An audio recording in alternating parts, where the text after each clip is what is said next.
Hello, I'm Debbie Goddard from the Community Support Network at WIHD in Valhalla, New York. And with me today is Dr. Stephanie Wozniak from the Regional Partnership Center that's located in BOCES and also in New York.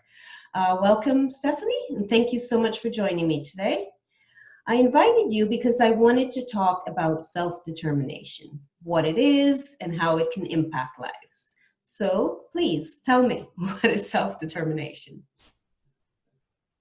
Well, self-determination means that you direct your own life, that you're the causal agent in your own life. That means that you can make decisions about what it is that you want to do, that you can set your own goals, participate in problem solving and goal setting, and you're really directing most, if not all, aspects of your own life without influence from other people. That's great. It sounds like it can really set you on a path to become much more independent in a way. So what are some of the real skills that you need? I know, for instance, you problem solving and decision making you mentioned. What are some of these skills and how will they help you? Yes, so there's a number of different skills or behaviors that make up self-determination. So self-determination is a collection of lots of different skills. And you mentioned a few of them, but there are some core skills. The first one, and the one that most people are familiar with, is choice making.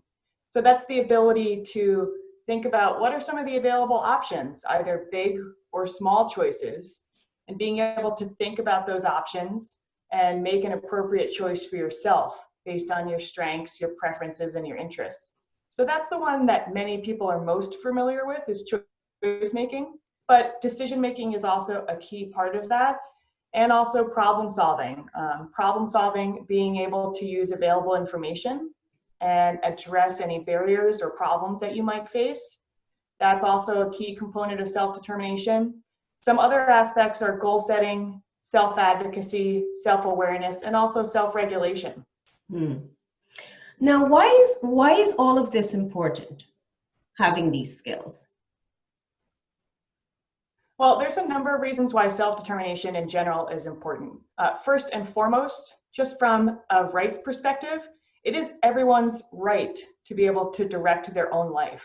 So we want to make sure that everyone, young people and people from all different ages and backgrounds, they have the skills necessary to participate in their own lives and direct their own lives. That's their right to be able to do that. In addition to that, all of the research shows that students with higher self-determination skills, they are much more likely to be successful in their adult lives. They're much more likely to have greater academic skills. They're much more likely to be successful in jobs. They're much more likely to be living independent and also be successful in any post-secondary education that they pursue. Well, thank you. I noticed that you mentioned students, and I'm glad you did, because I know a couple of years ago an initiative was started in New York here to get students really involved, and one of the ways of doing that was through their IEP. Can you talk a little bit about what self-determination means in terms of the IEP? Sure. So when we're talking about students' IEP or their individualized education program, it requires a great deal of planning to create an individualized education program for a student. The people who do that planning are typically the Committee on Special Education. And students are important members of those committees. They really should be taking part in not only their own life plans, which is what we were talking about earlier with self-determination, but also their education plans. They're the ones that know themselves best. They know what's going to work well for them. And the educational planning process is the perfect way for them to practice their skills while receiving support from their team and from their families, to practice all those skills we mentioned earlier, such as decision making and choice making and self-awareness. That educational planning process is really the best way to practice and build those skills so the student has them once they leave school. That sounds like really great advice. What are some of the things that we as parents and educators could really do to set those students on that path to really taking ownership of that IEP document? Sure. So Sometimes when we're involving the students in their IEP meetings, sometimes I feel uncomfortable because we're talking about the students' skills and their strengths and preferences and interests. But we have to make sure first and foremost that we're open to including students in that planning process, to provide them with access to being involved in their own meetings, being involved in their own IEPs. That's the first step, is we have to be open to it and we have to encourage it. Now, when students get older, we're actually required to invite them to their meetings. So if they're a transition age student, we're required to invite them. However, if it's developmentally appropriate, we should also be including younger students in their meetings too. So the first step is being open to including students, making sure they feel welcome to be part of the process. But there's lots of things that we can do. We can do things like transition assessments or interviews to get additional information from the student and make sure that we use that information in the planning process. So that's one way. Another way is simply explaining to students, what is an IEP? Why do you have one? And what's on it? Many students don't even know that they have an IEP, or they don't know why they have an IEP. So making sure that they're aware of their strengths, preferences, and interests, and talking to them about their disability are all very big things that you can accomplish with students that will help build their self-determination skills and also increase their involvement in their own planning. So as parents, we have a big role in helping to set the students and the young adults on the path to self-determination by really giving them opportunities to make these decisions for themselves, giving them opportunities to make choices, letting them make decisions, let them make mistakes. For some parents, that's really difficult. What are a couple of tips that you might give to parents to let them know that it's really okay, and it's not only okay, but it's in their child's best interest for them to be able to be self-determined? Yeah, so it can certainly be a challenge. I think that for parents and for educators, we always want to protect our students. And it can be a challenge to be able to make sure that we're encouraging independence appropriately or encouraging risk-taking in a safe environment. But it really is going to benefit the student for the rest of their lives.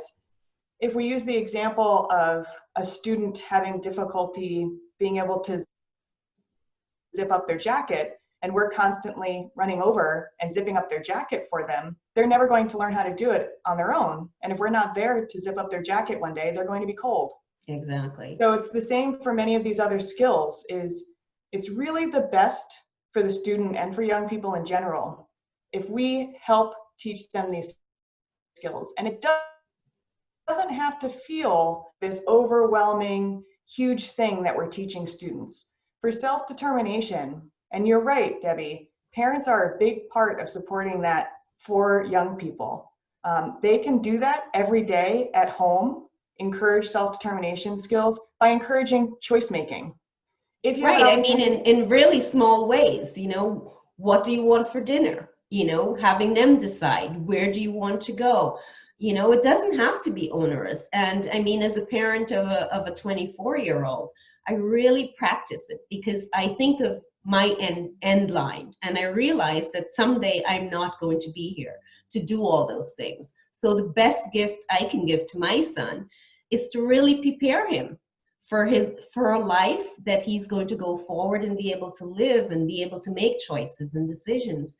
So I think for all parents, as hard and as difficult as it is, it depends on, the ability level of your child, but certainly probably at every level, there are some decisions that they can make, and that will lead them towards that self-determination, which is crucial to their future lives. For sure. And one of the best ways to teach them that is through modeling. So if you're facing a small problem that has to be fixed, do modeling by thinking out loud and showing your son or daughter how it is that you solve that problem. So for example, if you're in the store and they don't have what it is that you want to buy, how are you going to go through problem solving to be able to make dinner that night if they don't have the item that you wanted for your recipe? Think out loud and show them the problem solving process or show them the decision-making process when you're making decisions throughout your day as well. Also, breaking down the goal setting process for them, that is a big help too. So if they have a goal that they want to meet, if you're working on something with them, either a skill or a behavior, or maybe now you're helping them with homework or classwork at home, show them the small steps it takes to meet a bigger goal. Break it down for them and make it smaller, and show how they can also outline the goal setting steps for them. That's great advice. Thank you. That works well with. Yeah, thank you so much. That's great advice, Stephanie. I love the idea of mirroring, because you can also stop. I mean, we did it when our kids were little, where we would go, oh my goodness, what happens next? So this is an opportunity. We can always do what happens next and have them fill it in. It may not be the right answer, but it's giving them the agency to sort of make a decision. And so, and there's even free apps that help you do that now. In the resource guide, I know that you're going to be handing that out to people who are watching this video. That resource guide provides more specific outlines on how to do modeling, as well as some apps that you could download that can help with that process. Okay, thank you so much. Again, speaking with me was Dr. Stephanie Wozniak from the Regional Partnership Center, and I am Debbie Goddard from the Community Support Network. Thank you so much, Stephanie. Appreciate the time you spent with us and the great advice you've had for parents. Thank you. Of course, happy to be here. Thank you.